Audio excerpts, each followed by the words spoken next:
Thanks very much, David. It's a pleasure to come back to Louisville. I was here a month ago with my family, just spending a nice day in the city, getting a behind-the-scenes tour of Churchill Downs, which was quite exciting. Didn't get to see any of the horses, but got to see the Royal Box and various big murals and things like that.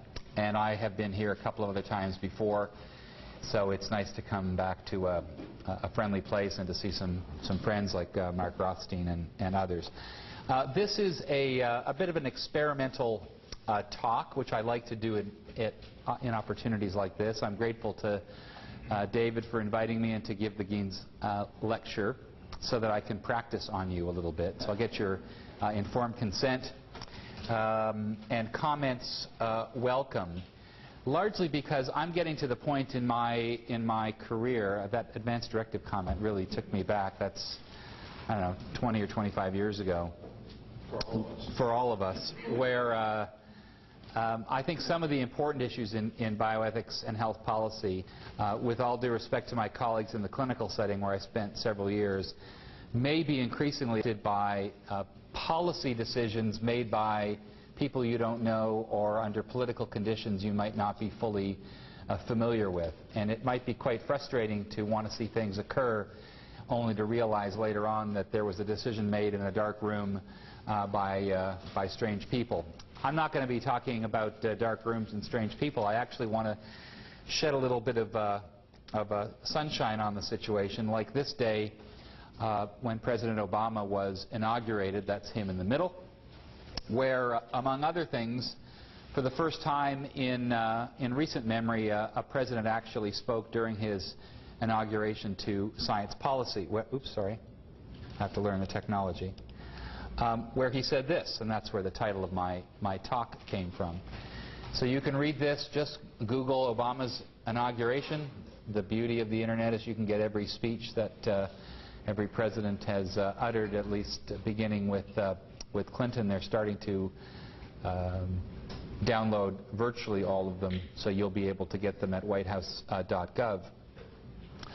But for a newly inaugurated president to go on at some length and three-quarters through his 36-minute talk spoke about science, and not just about how important it is, but to make essentially a moral statement, which one doesn't have to be a Beltway nerd or to have worked, you know, at NBAC or NIH. I think all of you are very familiar with how the geopolitics of science policy works, if only through being a recipient of a grant or sitting on a study section or the like. But for President Obama to say that we will restore science to its rightful place is among the most powerful statements that I think a sitting president has made in a long time. And I want to spend a little bit of time with you trying to unpack what I think he meant, where it came from, and what the moral implications of that might be. I'll admit up front that some of this is largely Meslin's take. This isn't a research project that I've studied in any great detail. Some of it is personal experience, to be sure. But I think among the things that Obama was getting at, he said in what I hope you will all read, and I would assign it to, and I have assigned it now to every bioethics class that I teach, was his speech before the National Academy of Sciences in April, where he went on at some length about his vision of science. You can download it by going to NAS and you'll read it. He said this statement, which you can now read. Now, I apologize, there are a few lengthy quotes in my remarks. This is a huge error in PowerPoint and in presentations, but this is the equivalent of basic research data I want to give you. So I'm not simply opining on what some have said. I want you to see the words that they said and why they are important. So this is sort of translation, T1 translational research, bioethics style. So he has speechwriters, of course, but he was referring to a series of events. And were this a class, I would ask you, what event and what period was he, and what document, in fact, was he referring to when he spoke eloquently about a half-century ago? Well, again, you're not a class, so it's not a pop quiz. He was actually referring to an important document, one of the most important documents in the history of U.S. science policy, the report written by Vannevar Bush, no relation, in 1945, called Science: The Endless Frontier. He was responding to a letter from FDR that asked him, Vannevar Bush, his science advisor, to put together a report that would describe the benefits of science to society, particularly after coming out of the Second World War, where so many of science and technology's benefits had been proven on the battlefield, things like penicillin and other forms of medicine, plus other forms of technology, admittedly some of it armaments. The letter that FDR wrote itself is a wonderful piece of historical literature in describing what the chief executive was hoping he could relate to the public that supported, through tax dollars and political support, this horrific war that the country had just come through. And this long history of U.S. science has largely been a secret. The majority of scientific research was either carried out by government agencies without the benefit of sunshine and lots of peer review. This is long before the day, certainly in human subjects research, of IRBs or federal regulations. So science was something of a mystery to the public, and FDR was making not only a benevolent, but I think a powerful moral statement about the way in which we can take advantage of the things we learned. I know that Obama's speechwriters had the endless frontier in their mind when not only he gave his NAS talk, but when he gave his inaugural. I had actually spoken with some of them about that. You may now have read over my shoulder these statements, which, quite frankly, are mind-blowingly comprehensive. This is what we want science to be able to do. I mean, everything. Science can lead us everywhere, to social benefit, to health benefits, to wealth benefits. A powerful statement that Roosevelt received from Bush, who for many years was probably the single most influential architect of the research infrastructure we now take for granted today. Research universities, peer review, the building of the NIH and the NSF, among others. So why do we need to restore science to its rightful place? We'll say something more about that. I'll give you three very quick examples, probably examples that you know quite well. I lived through this particular one when, of course, in November of 1998, Jamie Thompson announced to the world that he had identified and isolated and cultured human embryonic stem cells from an Israeli embryo that he had imported. Announced that to the world, and through a period of time, which I've written about elsewhere, and I've got my therapy done, my catharsis, by writing that paper of sort of 10 days in November and what it's like when a scientist announced something to the world and 3 days later a biotech company, Advanced Cell Therapeutics, issues a press release that it had produced a chimera of sorts, announced it in a press release with no accompanying paper.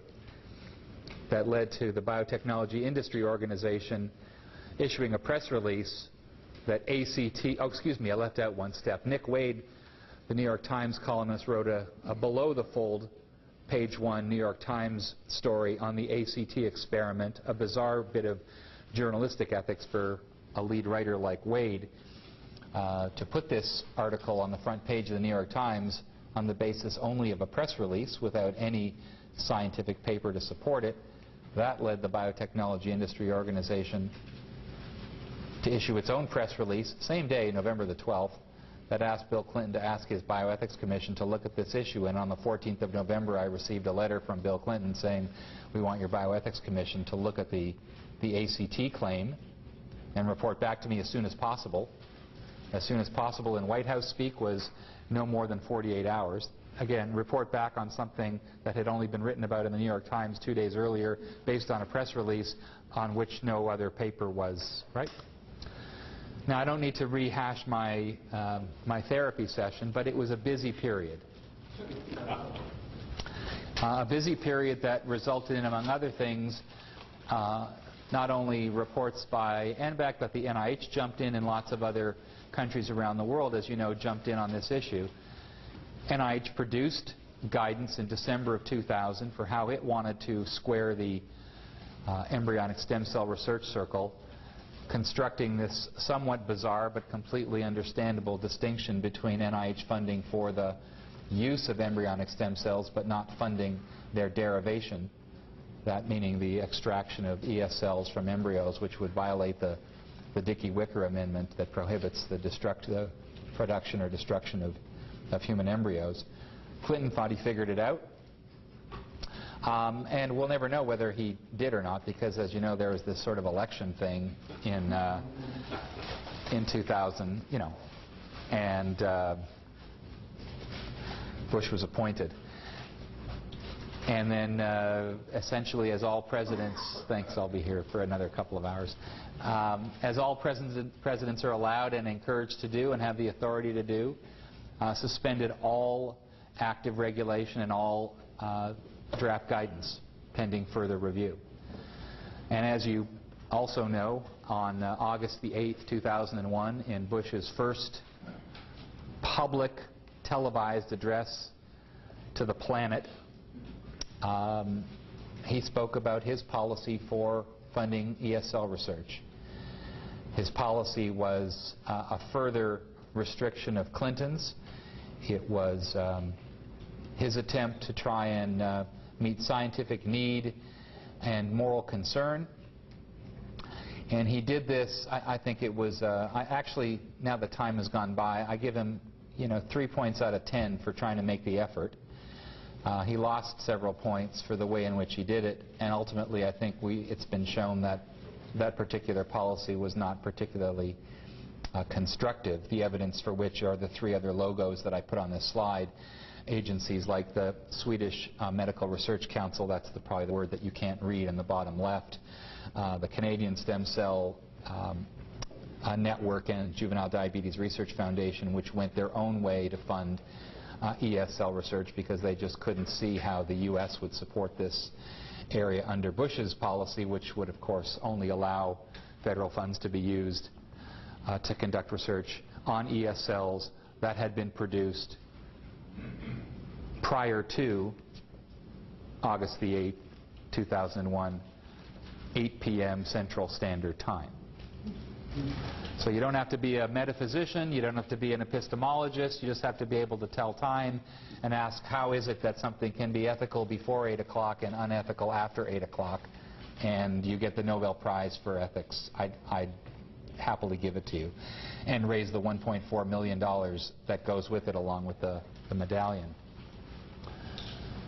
So I think in some ways Obama was reacting to what he thought was poor policy, and in some ways policy that he wasn't happy with in 2 prior administrations. That there was something arbitrary about the way Bush constructed his policy, perhaps a little arbitrary with the way Clinton did, although there was an argument that my colleague Alex Capron, a friend of Mark Rothstein's, called ethically disingenuous to say that it's ethical to use embryonic stem cells, but it's unethical to make them. How do you make sense of that? You pretend you don't know where they came from. You're walking down the street and somebody says, "Psst, I've got some stem cells," and you don't care about their provenance. That seems a bit odd.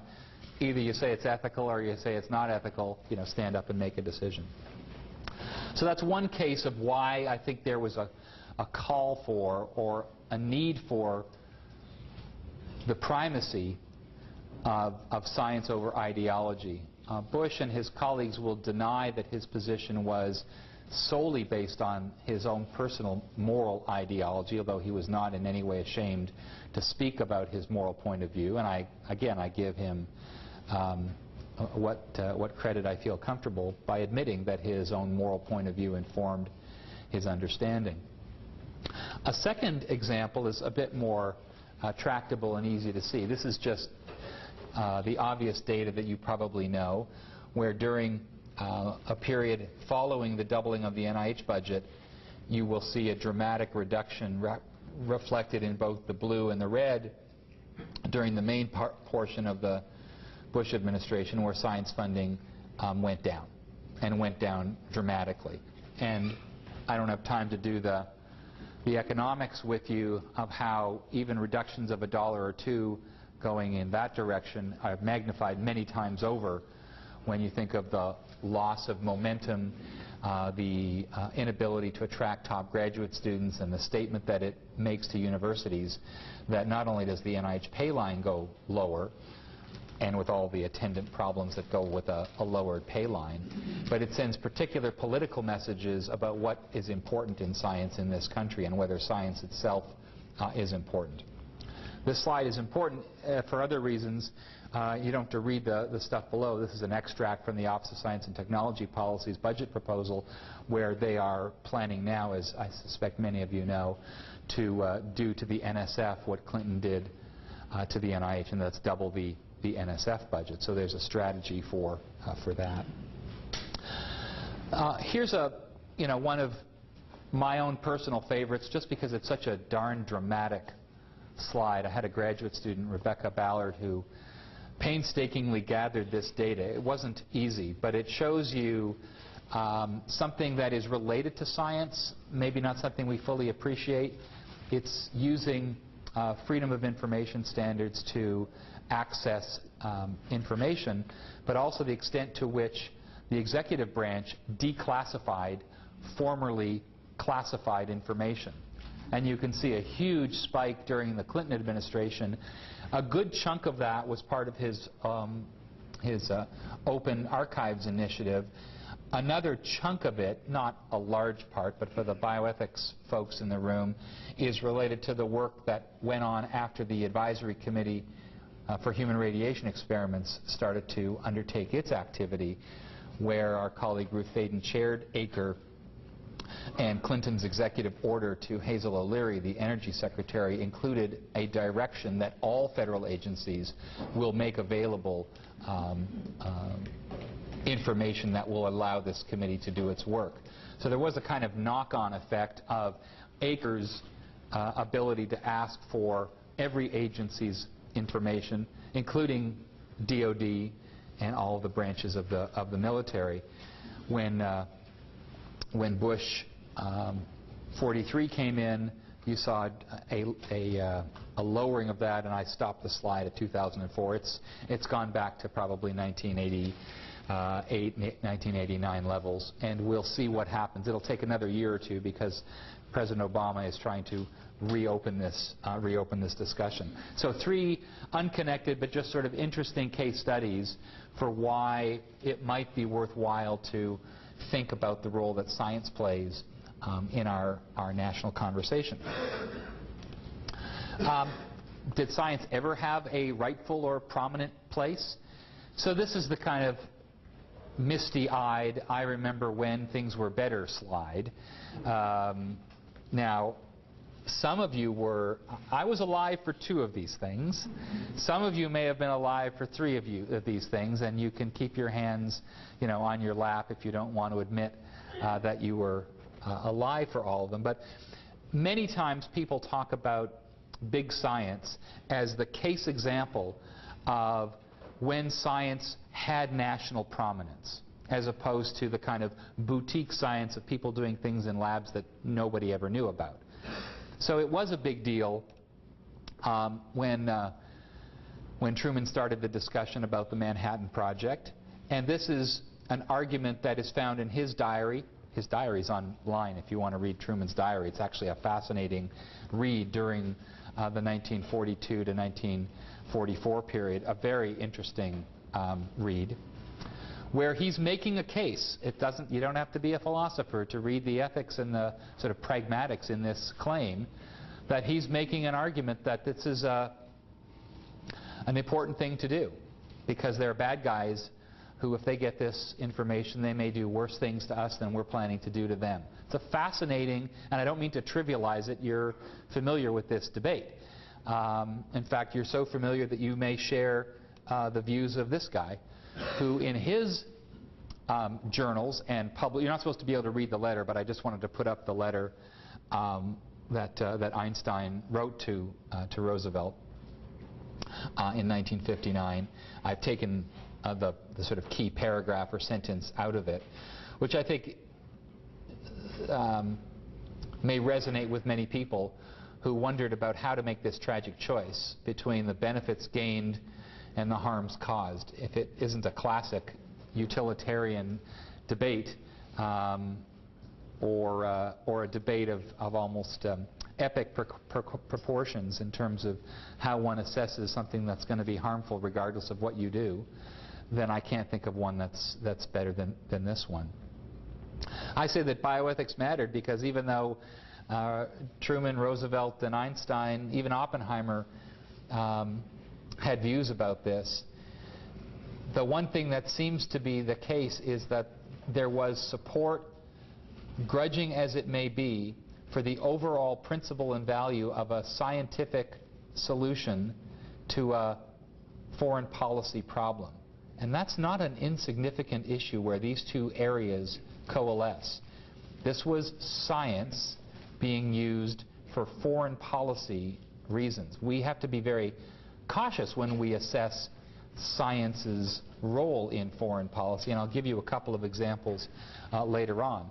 But the Manhattan Project and the entire development of the Atomic Energy Commission and things that flowed thereafter, which you're seeing I'm taking these slides somewhat out of order.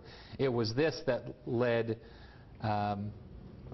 Roosevelt to ask Bush, or one of the reasons that Roosevelt asked Vannevar Bush to write the report that became Science, the Endless Frontier. We did these horrible things. And yes, the war ended. But surely there can be more benefit that flows from these technologies than just the fact that we won a war and killed millions of people. Can't there be any additional good that would come out of it? A very powerful statement from the chief executive. The second example, again, is the one that we often talk about, the moonshot. I'll stop recommending reading to you. You can now figure this out on your own. But Kennedy's speech to Congress is not only excellent because of its soaring rhetoric, and you notice I didn't put we're going to send the guy to the moon and bring him back safely before the end of the decade. I love the way he said decade rather than decade. But because of his Truman-like oratory here, where he's giving his argument for why this is a good thing to do. Yes, we'll beat the Russians because that Sputnik thing's up there, and that really ticked us off. That took us by surprise. We're embarrassed, and we're going to do this. But he's talking about impact. You know, the $64 million question we're all asked to demonstrate in our grant applications now. Show me the impact of what you're doing. This is not a new thing that came in during Zerhouni's tenure at the NIH when the Translational Science Awards were introduced. We've indirectly been talking about impact for a long time. It's one of the most powerful unspoken arguments in science that is made. And the problem is, it's one of the most frustrating arguments in science because for all the scientists in the room, you will know that you were either genetically programmed or at least behaviorally conditioned to be very modest about impact. You're not allowed to say when the thing you're working on is going to cure cancer. We tried that once, and Nixon screwed up. When Jamie Thompson and Harold Varmus testified after the stem cell discovery and were greeted warmly in both the House and the Senate, Varmus gave one of the best science education lectures in the history of the world, 45 minutes almost straight and uninterrupted in the U.S. House of Representatives without somebody asking a question. They were like, you know, Jon Stewart, go on. They were just enraptured with him until someone said, this is fascinating. So what will be the first disease that will be cured by this phenomenal technology you've just described? And you could almost see the switch being, you know, flipped. Never answer that question because they'll hold you to it. You know, we remember the war on cancer claim and how it has actually had we've been having a difficulty recovering from it. But at one point, Jamie Thompson sort of either erroneously or naively sort of blurted out, well, I mean, cardiomyocytes are looking kind of good. These are not his words, these are my recollection. And I don't know, maybe 5, 10 years, maybe, if all goes well, and he did all the qualifiers. And then I forget which member it was, said, so in 10 years heart disease will be cured. Because isn't that what you just said? No, that's not what I said. Well, but it'll be something like that. And you could see how that kind of cascade of expectation and hype and impact gets mushed together. The other reason I show you the "We'll Go to the Moon" speech is I'm not sure that everybody has read these speeches, and maybe only we regulatory policy nerds read all the words to see what might be beyond the soundbite. I'm putting it in bold in case so you don't miss it. Kennedy both humbly and almost, I don't know, ironically admitted this, that we've got lots of resources here. We've got the smartest people in the world. We've got the best technology. Here's what we lack. We don't have national leadership in science policy. We don't have national, and it was a fascinating statement. I'll say a bit more about this in a moment, because I'm going to argue, maybe a little heretically, that since Kennedy, and maybe up until about 5 or 6 months ago, we still didn't have national science policy leadership in this country. And if that offends anybody in the room who may have been involved in national science policy leadership, I apologize, but I'm going to try and make that case for you in a minute. We've never specified long-range goals on an urgent time schedule or managed our resources and our time so as to ensure their fulfillment. This is, anyone remember him saying that? You remember him saying we're going to go to the moon, return them back safely by the end of the decade. You don't remember the, you know, it's going to cost a lot of money, and we're going to find the money during a period of time when we don't have a lot of money. And guess what? I'm not even sure that we're going to get there, not because we don't have really smart scientists, but because our leadership is lousy, of which he is the, you know, CEO of that organization. And then we have, but we did get there, right? And we've been there several times, and then we haven't been back again. So we'll skip forward to the current NASA debate.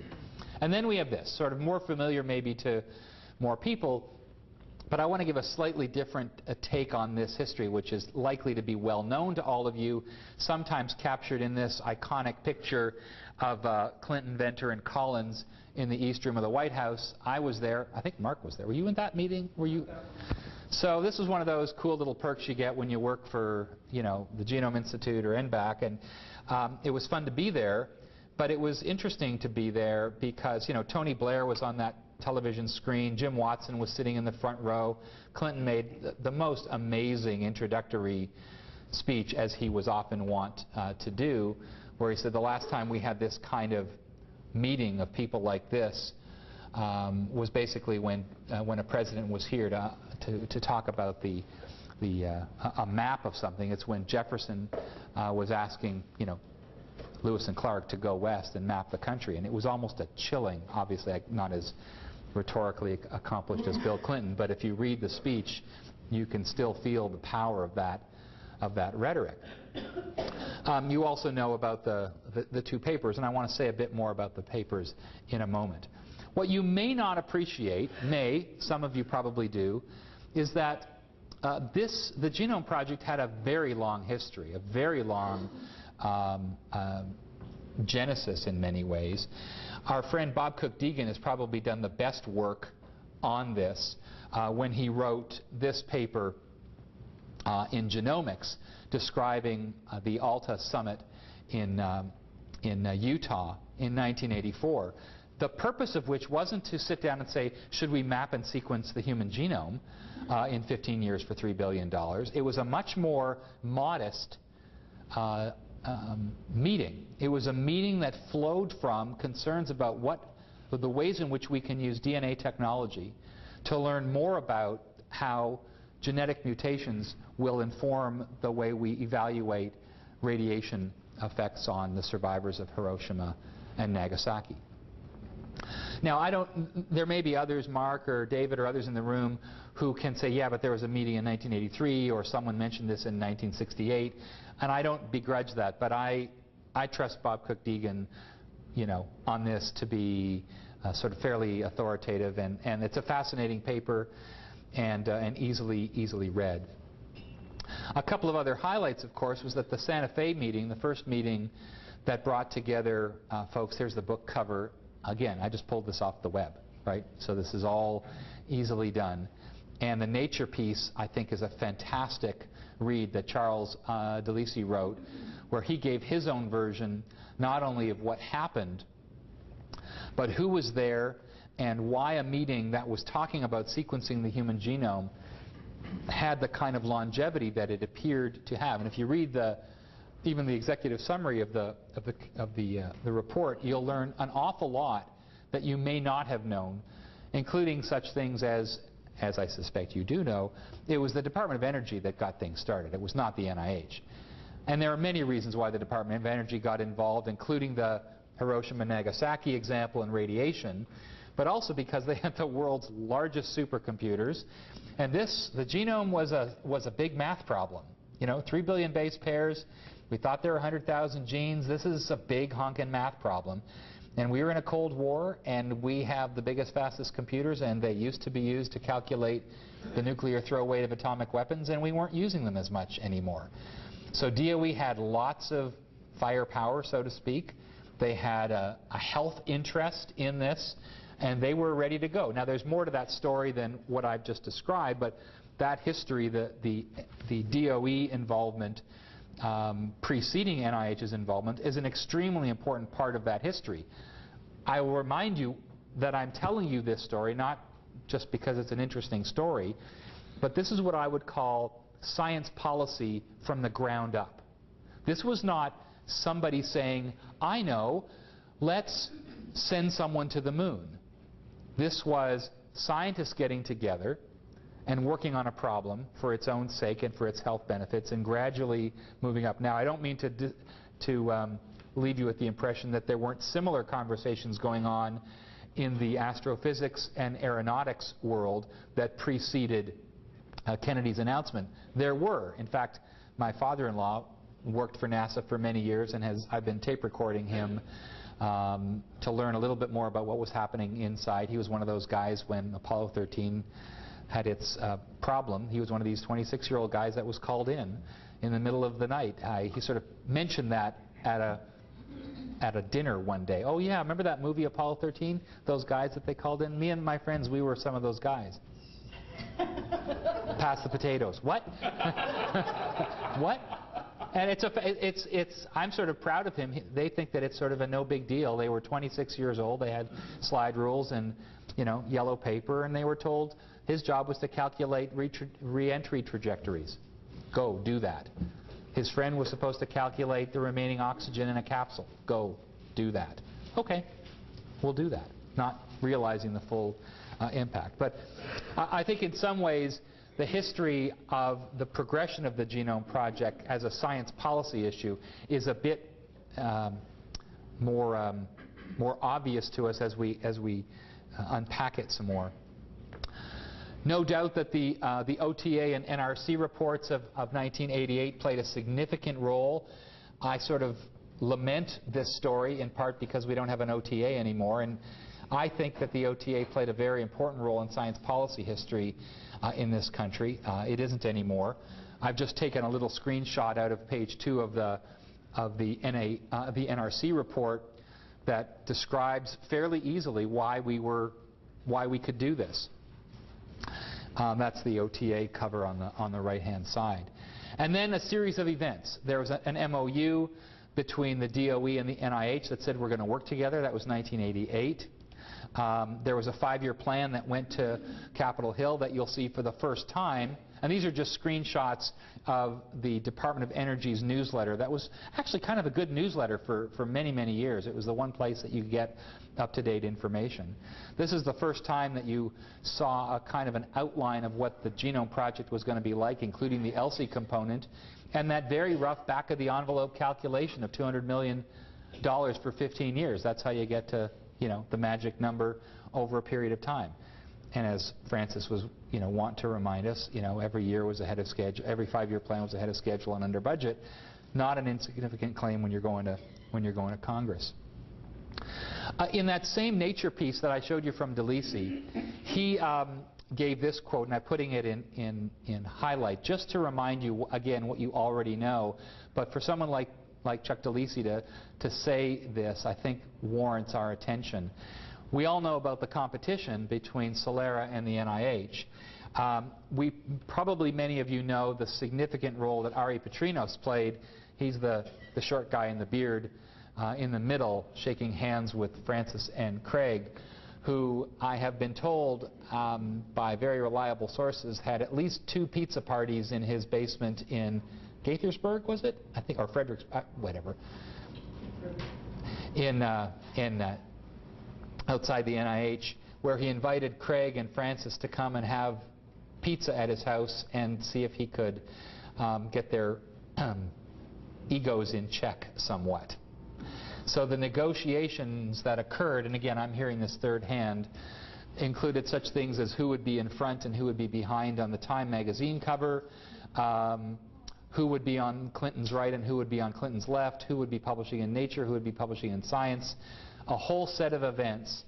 And there's another history and another talk I'd be happy to give about how science leadership includes some pretty powerful personalities, and these guys have a chapter in that book along with Gallo and Montagnier and lots of other people in that same book. But it was DeLisi's comment that he thinks that if it hadn't been for the competition, we probably wouldn't have finished, because he has data that said that before he left his job in D.C. that we had reset the clock to 2006 for the completion date. I don't have any independent authority of that. And Varmus, in his very nice little book, has a great chapter on what it means to become a political scientist, something that I think is at the end of this. So let me just sort of conclude by making a few observations about why Obama's science policy is more pragmatic. We have an unconnected, uncoordinated science policy infrastructure in this country. I haven't even put lines and arrows next to these because it would be so complicated that it would be impossible to show you. These are, I'm using the rule of not putting too many things on a PowerPoint slide, right? 8 logos of various entities that play different roles in science policy. No one of them has greater authority than the other, depending on the issue. The bottom right is one of the most influential. That's my Center for Bioethics now. So that's our Health Information and Translational Sciences building at IU. But universities play a role. So that's what Obama said. We're going to restore science to its rightful place. Has he done that? Is he doing that? Is there evidence that he is? Here are a couple of early examples. In his first 100 days, he did several things. One of the most interesting is that he did what every other new president did before him. He responded to the U.S. Standing order, only by executive order, relating to its foreign funding of agencies in the world, and the condition placed on them since Ronald Reagan's time to limit funding to those who promise not to provide or counsel about reproductive health services, including abortion. So Reagan prohibited funds. Bush 1 continued that through his executive order. Clinton reversed the Bush order. Bush 2 reversed Clinton's reversal of Bush's order, and Obama reversed Bush's reversal of Clinton's reversal of Bush's continuation of Reagan's policy. And it's an executive order. It's not law. Okay? He also, and that's the picture of him reversing the stem cell policy, he made swift cabinet appointments. Took a little longer for HHS, but made swift cabinet appointments, and he put together funding packages that were targeted for impact. At the same moment that he rescinded the stem cell policy, he issued this scientific integrity memorandum, which included, among other things, these two statements, which you don't have to read, but essentially say that he wants to ensure that we base our public policy on the soundest science, that we appoint advisors based on their credentials and experience, not on their politics or ideology. And when you read the transcript of Obama's statement, you see in parentheses, applause, applause, applause, 3 applauses for those lines. Now, I'm not keeping score and keeping track, but in the world of science policy statements, that matters. Not just the applause part, but that he says these things about ideology.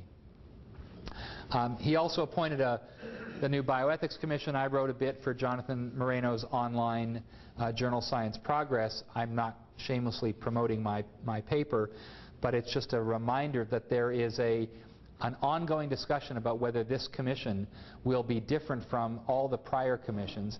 And both the executive order and the charter make it clear that there is a strong interest in actually solving problems, in not simply, for lack of a better expression, philosophizing.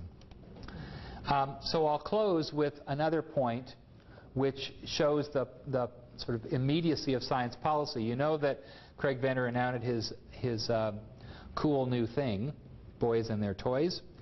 I'm showing this for 2 reasons, not just the announcement, but as he was announcing it, it was being blogged at the same time. And this is sort of a comment that is meant to remind us that science policy as a pragmatic matter is happening in real time. So this blog went out around the world long before the press release went out around the world about what Venter is doing. So science policy is looking very different than it did when it was privately carried out. And the very day that Venter announced his finding, Obama did to the new Bioethics Commission what Clinton did to us, except Obama was much nicer. He gave 6 months, which is a reasonable time for your homework to get done. So I'll close with this quote from Tom Friedman's book, which I very much enjoyed. He's here speaking about the argument for why environmental action should become the way in which the U.S. Gets its groove back. And I actually think that we could get our groove back by remembering what Kennedy said. We can do it in science policy leadership. So that's it. Happy to take a couple of questions. I know we finished around now. I'm sorry for going over a bit, but any quick questions? Yes? I have a couple. Or comments if you wish. Yeah. One. The oil spill in the Gulf, is a catastrophe. I'm not sure that we really have science to deal with it because of the scope and the magnitude. I've not heard a lot from Secretary Chu. There have been lots of other cabinet members. How does that fit into the scope of your talk today? It's a great question asking about the oil spill and the science aspect of it, and your mentioning of Secretary Chu, our only Nobel Prize-winning cabinet member, which is sort of a cool thing on its own, but he has been quiet. I have no inside or outside knowledge as to why he isn't speaking as contrasted with Attorney General Holder or many others. I would say, though, that 2 things, and I'm not an apologist for the Obama administration. I would say that there has been a significant amount of behind-the-scenes science policy work that has been done. I think they've not done a terribly good job of communicating that to the public. I would have thought that the Energy Secretary might have had something to say. Now, this is a Meslin comment. It has no facts backing it up. What we have learned in the past is that some of our cabinet secretaries are better speakers than others.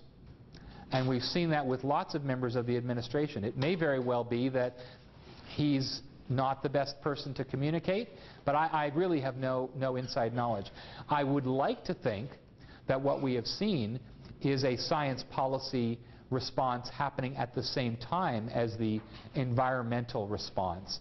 All of the data that is coming out, how long is this going to last, the fascinating calculation that it took a Purdue University scientist to sort of look at video and say, I think it's 20,000 barrels or whatever he came up with.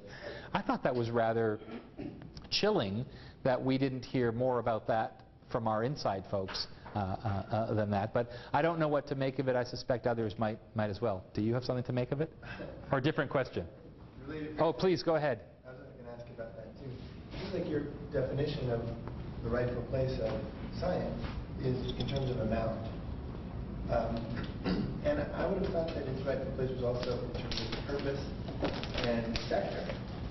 I wouldn't say that under Bush there wasn't science going on. It was just all in the private sector. There was a sort of, the private sector can do anything, the government can do nothing. And as a result, we have, I'm not going to blame Bush for Sure. the drill spill because Obama approved that drill, right? But that's the result, right? That was a regulatory continuation.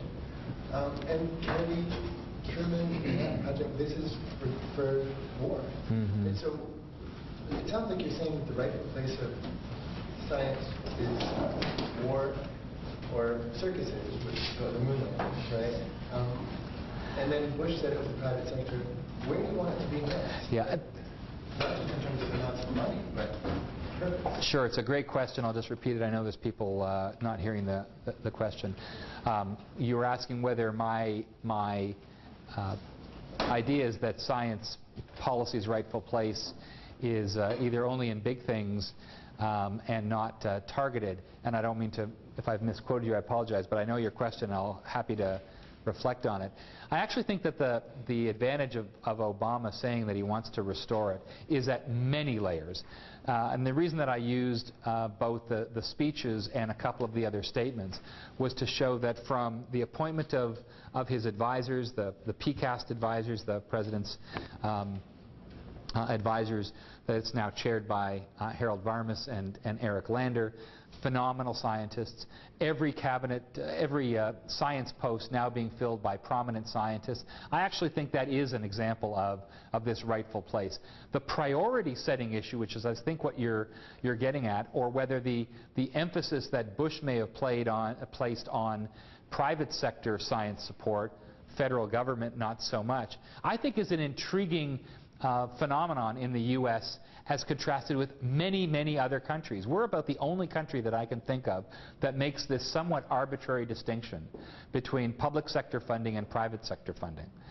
We do it certainly in areas like NIH funding and human subjects research, where we say if you're going to get funded by NIH, then you have to follow these rules, but if you're not funded by the NIH, you don't have to.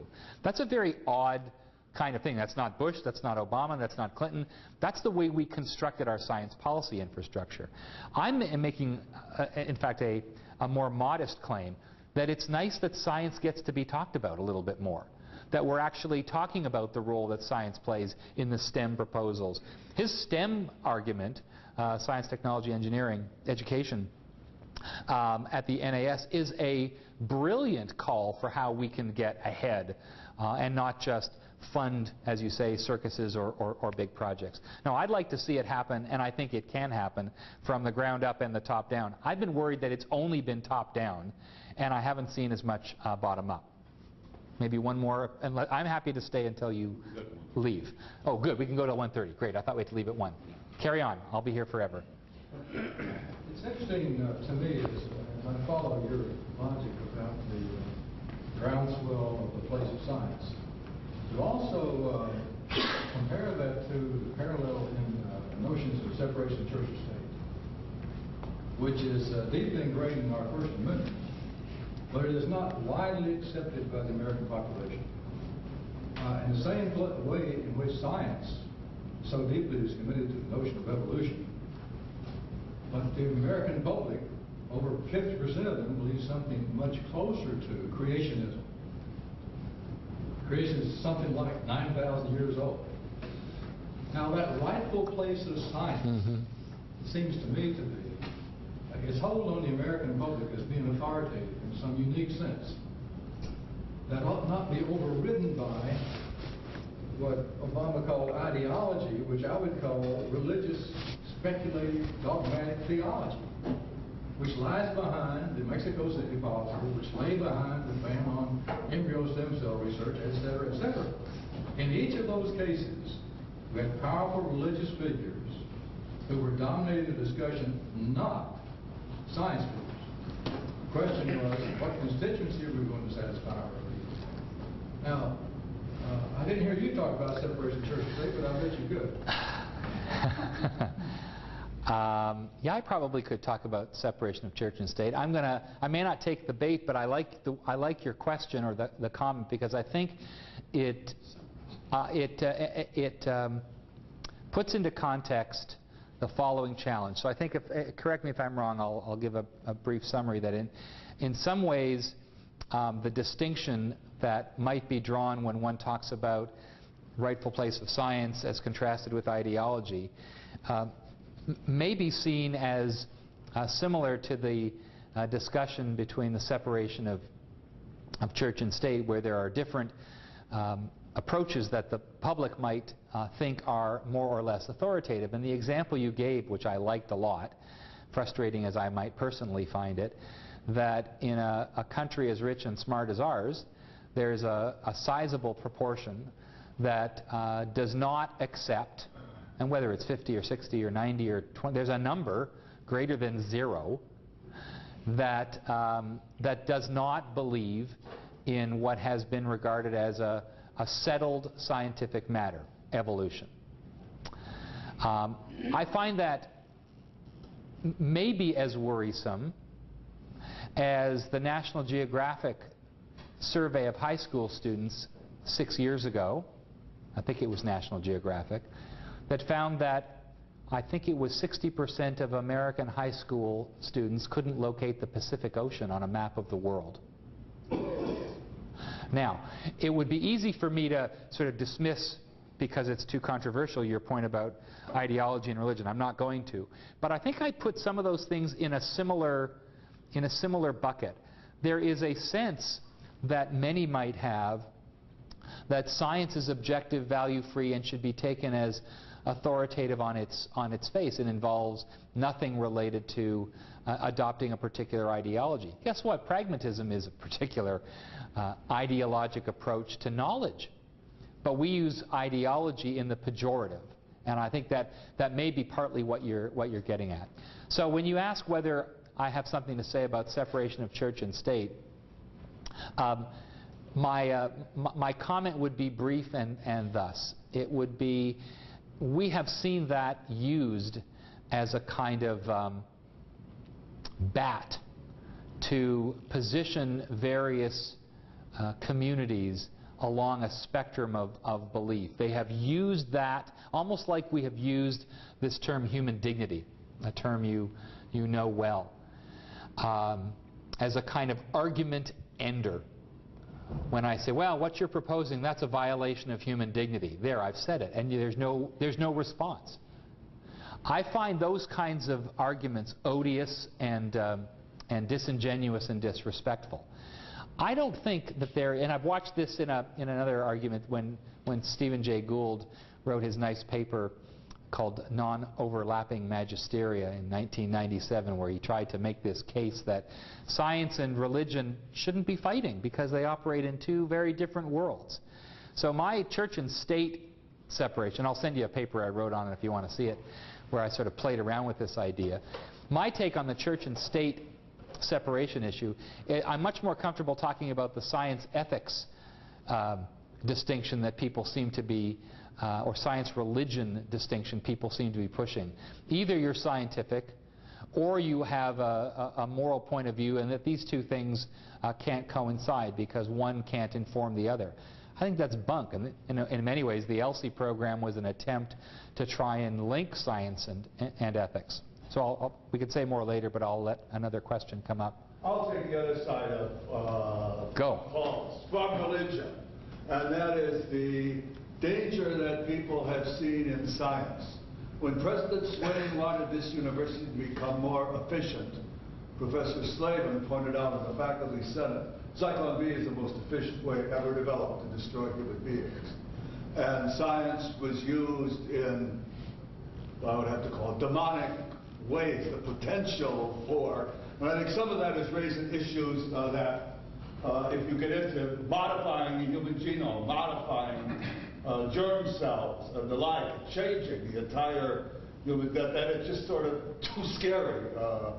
There I think your call for policy needs something really strong. And what, just because we can do it, maybe we ought not to do it. So I think it's a great comment about, you know, the fear that science might itself produce, that we don't have a way of approaching it. I don't disagree with you. I think in some ways, and there's a long sociology of science that shows how people are really freaked out at the beginning, and then it takes them a little while to kind of get used to it.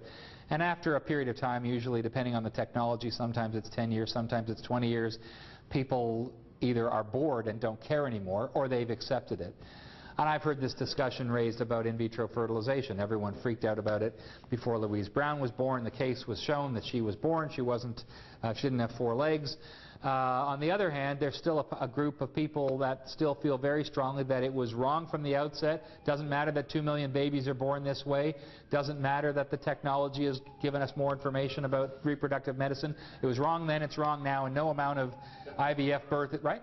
So we're watching some of this, and I encourage you to watch the debate unfold right now in real time with Venter's announcement. We have a nice case study in synthetic biology now. We don't have to go back and think about the Genome Project. Was it a good idea? Are we playing God? We've been doing the playing God thing for a while, and I don't know that other than kicking the ball a bit further down the road, we haven't really unpacked it.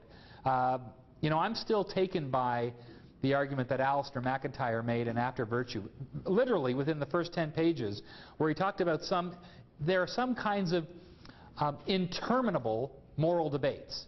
They're just not going to end. And they're not going to end for a bunch of reasons that are sort of sad, but some of them are quite realistic.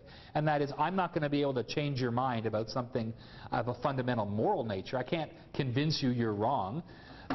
You know, if you think that the world is 9,000 years old, and I show you a rock that's 2 billion years old, you're going to say, well, yeah, but the world is still 9,000 years old. And I've seen that argument happen a lot.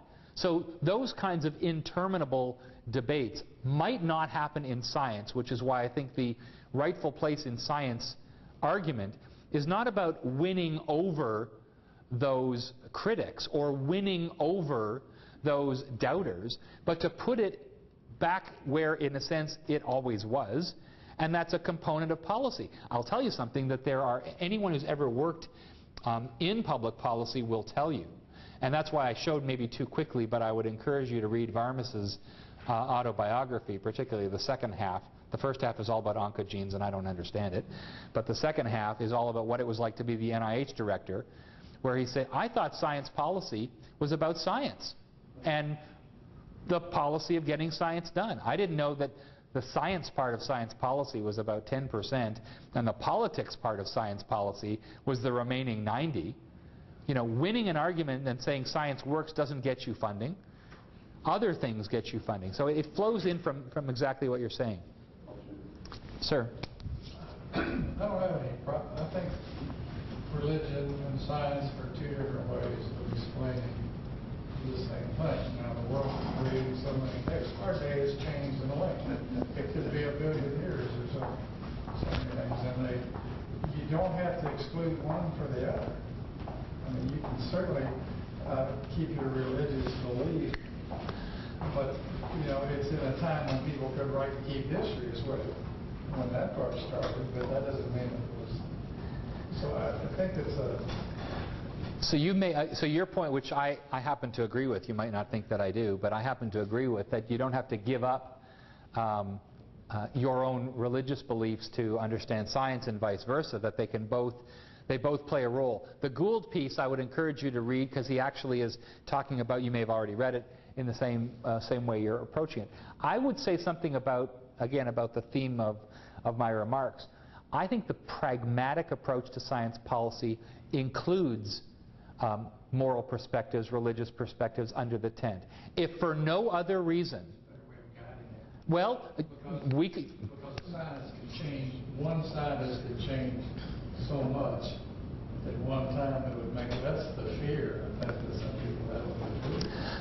So you said, I know we're doing a video recording thing, so you may not have heard the comment. You said that religion might guide. I'll tell you that there have been a number of cases in U.S. bioethics history where exactly what you said happened. In fact, Jimmy Carter was a very interested science president and met regularly with leaders of faith traditions. NBAC took great heat from my good friend Ron Green at Dartmouth when we invited for one of our stem cell report meetings 12 different representatives from faith traditions. And we brought them all together in one room in the Riggs Library at Georgetown. We had sort of, and not just one, it wasn't get 12 different, we had 2 or 3 from 2 or 3 Protestants, 2 or 3 Jewish perspectives, 2 or 3 Catholic perspectives, sort of different parts of the spectrum. And we spent a day with them. And this is summarized in Appendix 3 of our stem cell report. And the issue which you raised, I think, was quite interesting, the issue of what role does religion play in guiding science. And what we heard was it plays a significant role. Turns out, though, that it doesn't play exactly the same role for every single faith tradition. So it's not that there is a, you know this, I don't have to tell you, single religious perspective. That would be a bizarre, that's like saying there's a single political perspective. We learned that there was as much diversity within faith traditions as there were across faith traditions. You know, the fight that Elliot Dorff had with Laurie Zoloff was among the most interesting sort of theological debates about Judaism I've ever heard. And when Ed Pellegrino and I just forgot her name from Yale Divinity School, Margaret Farley, had a very spirited discussion, you can read it in the transcripts, about what was the Catholic perspective on stem cell research. They didn't agree. But was it informative? You're darn right it was informative. Jim Childress was in his glory listening to this discussion. Did it guide NBAC's report? Guide's a pretty squishy verb, but we were certainly informed by it.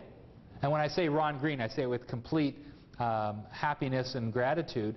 Said, so why is it that 12 religious scholars were given special, and I'm paraphrasing, he didn't say these words exactly, were given special treatment and their own meeting, but 12, fill in the blank, pharmacists weren't, or 12, pick other secular humanists.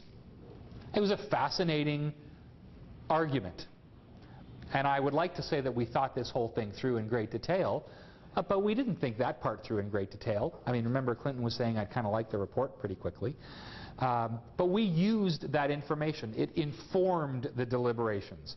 Did we adopt one of them? No. I can tell you flat out that NBAC didn't, nor did the Nuffield Council, nor did the NAS, when it did its report, adopt a univocal theological perspective. But were they important? Absolutely.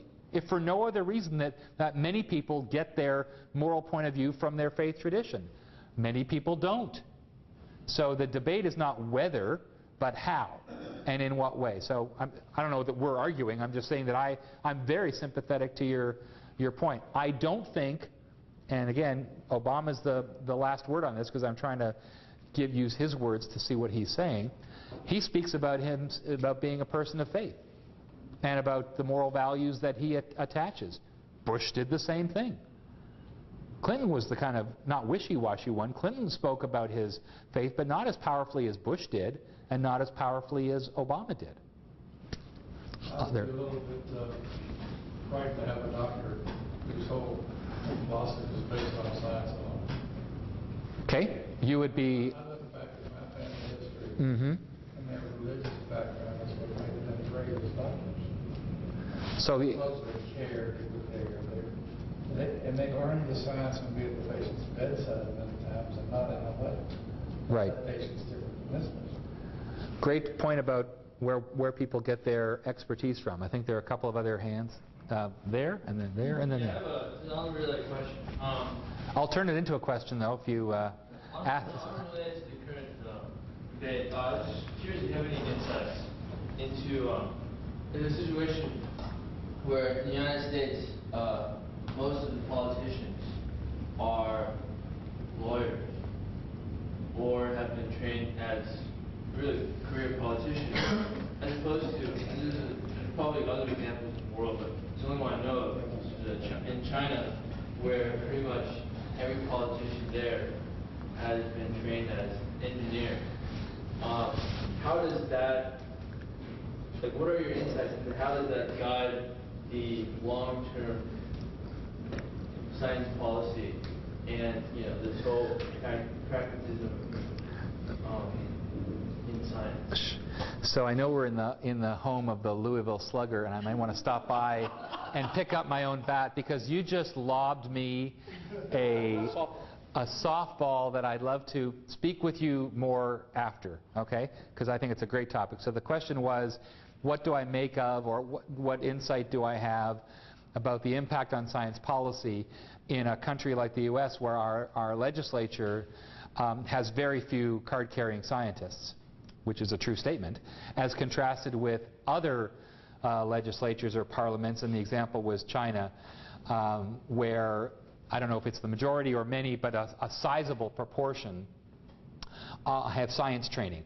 I've actually looked at this issue in a small way, which is why I'm really happy that you brought it up, and I'd like to speak with you more about this. I can't say, because it would be unscientific of me, to sort of say I believe that science policy must be better in an environment where the people developing the policy know something about science. But that's not in deference to my colleague here who was asking about religion and ethics. Science alone won't develop good science policy, but science has to be a component. Now, I'll give you a couple of other answers to your question, which relates to some little platforms that I stand on and shout from occasionally. I had shown you a slide that had the 8 logos on it, the legislature and lobbyists and K Street and all the rest of it, and said that we have a pretty unorganized or uncoordinated science policy infrastructure. We have a lot of science in our science policy, but it is diffuse in many ways. I once counted, and then got so tired it was painful, how many undersecretaries or directors of science policy or science and technology policy there are in the U.S. government. I stopped counting at about 250, right? Lots have their title. They are either senior executive service or GS-12s or 13s. I mean, fairly highly placed people. So in the civil service, there is, a lot of science. But in the cabinet room that meets with President Obama, we heard before that we have a single, and for the first time ever, Nobel Prize winner in science, Secretary Chu. In the U.S. Congress, in the Senate, the last time I counted, there were 4, and I may be wrong, we can count again, 4 scientists, when you include physicians as scientists, and 2 engineers. Now, I may be off, and it may be 3 and 7, but it's not, the House of Representatives has 535 members? 70? I don't know. I'm Canadian. I don't count that high.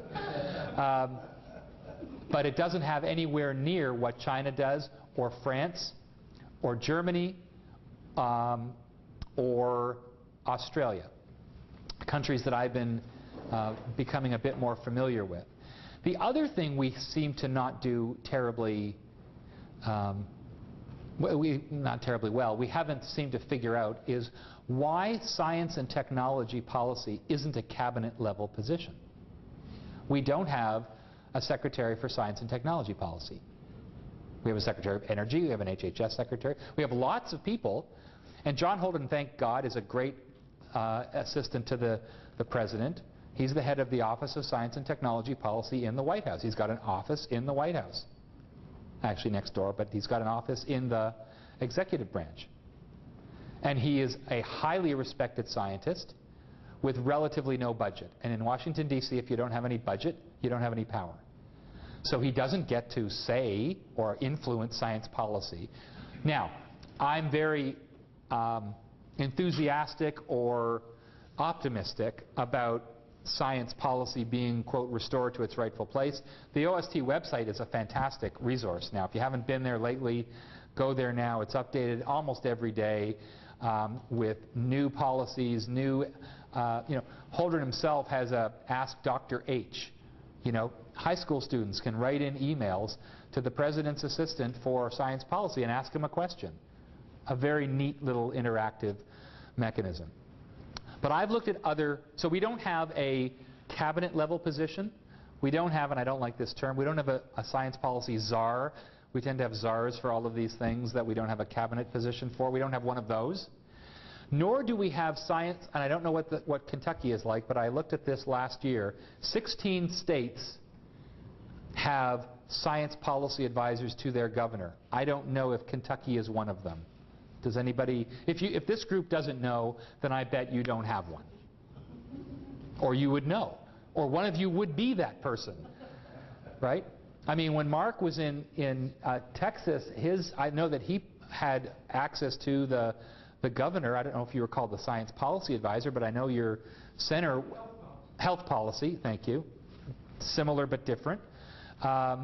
16, not 50, states have science policy advisors. Some of them don't go by that name. Some of them, they house them in their Department of Economic Development, etc. But I can tell you in Indiana, the state in which I work, but I'm not from, science literacy, and if this goes on, iUniversity, I don't mind, science literacy could be improved in our state capital. Science policy could be improved a lot. So it's not just, it gets back to the point about where to locate the pragmatism. I'm not simply a federalist on this. There are things that should be happening at the state level that aren't happening. Yeah, the one thing about Obama's science policy, what it does, is 1 minute he talks about that, the next minute he'll talk about the people in that policy and the accountability and transparency of science. So in the ARR state funding, that was in there. Reaches a whole gamut of things. Well, it turns around that his own house, especially the spill, is going to have to go through the exact same thing that he's put into that ARR, and that he's put into that. Yeah, I think your point about sleeping in the bed that you made, that his scientific integrity memo and the report, that the memo was not just a memo. Holdren has produced a very comprehensive report. It was written in April of this year. Again, it's on the OSTP website, that describes step by step how every government agency will implement the principles and practice of that memo, including the accountability portion, the people who are involved. Everyone, there's been a second executive order about executive branch employees and ethics. The first document, actually, the first executive order that Obama signed was not the reversal of the Mexico City policy. It was a statement about executive branch ethics. It was an ethics EO, sort of fascinating, about integrity and transparency. Now, as we all know, it's one thing to write the executive order. It's another thing to find problems elsewhere. Whether this will happen, there's already been a resignation at Interior. What's her name? The Mines, I forget her name. What? Head of MMS. Head of MMS. And that is probably as much for West Virginia as it is for, there's all kinds of reasons why people are encouraged to resign than being told to leave. But I think that this is, your point is well taken, that pragmatic science policy is not just about grand goals, nor is it about putting science back into the classroom, nor is it about putting data back into the discussion, or hiring people that have good science pedigrees that can be informative. It's also about the people themselves and the integrity they bring. I take it as a comment with which I agree. And then I think you. Yeah, related with previous questions, I wonder, well, I would like to know your opinion or point of view on the future of science policies. Like when Obama finishes in 3 or 7 years, it's going to change back again, or it's going to continue? What it has to happen in order to keep a leading position national and internationally? So it's a great question about what's going to happen in the future. Obama's come in, he's reversed a bunch of things that Bush did, who reversed a bunch of things that Clinton did. That's, you know, I wrote in that Science Progress piece that in some ways policy is a bit like a contact sport in Washington. You come in and you knock a few people out of the way to show that you're doing something different than the other guy. My optimism that I described before is tempered by the reality of the way Washington, D.C. works, and particularly the appropriations process. Nothing has a greater impact on how the sustainability of a policy will happen than the appropriations, the money that Congress decides to give. I would like to think, and if you ask, you know, what are Meslin's 3 things that if he were, well, I can't be president, but if I were advising, I would ask him to do? If Bush was able to put together a Department of Homeland Security with the speed that he did, bringing together the people and agencies that he did in the interest of national security, and we can debate whether, you know, Homeland Security was a good idea or a bad idea or mixed. That's not the point. I think the answer is mixed. There was great things that happened. There were some things that probably shouldn't have happened. But I'm talking about the structural change that was introduced in a relatively short period of time. Bringing together science policy under the equivalent of Homeland Security would be a phenomenal way of ensuring the legacy of future science policy. And I would make the OSTP office non-existent. It would be replaced by a cabinet-level position with a secretary. Now, that's one thing I would do. Is it possible? It takes political will, it takes money, it takes a bazillion things, not all of which I know. But that would ensure that this wasn't just his pet idea that will then be replaced by the pet idea of the person that follows him. And there will be someone that follows him. As you say, it may be 3 years from now or 7 years from now, but there will be a 45th president, and it's not going to be Obama. So we don't know what that will be. The second thing I would do is actually more modest, and many presidents from Carter all the way up to now have been doing it, and it's thinking about the way that science gets taught. My somewhat cavalier comment about not locating the Pacific Ocean on a map of the world was really just a small little case example of a much larger issue of how our junior high and high school students are understanding the role that science plays. We might debate the role of religion in schools, or should creation science be taught. I'm not going to enter that debate here. I don't think anyone would dispute that a more informed student body about the way the world works would be better for the economy, would be better for health, would be better for citizenry. I think that is a bipartisan statement. It's not taking away money from one. It's we should raise the playing field. It gets back to the gentleman from China who says, you know, in China they've got more engineers. Does that mean their science policy is better in China? I don't know.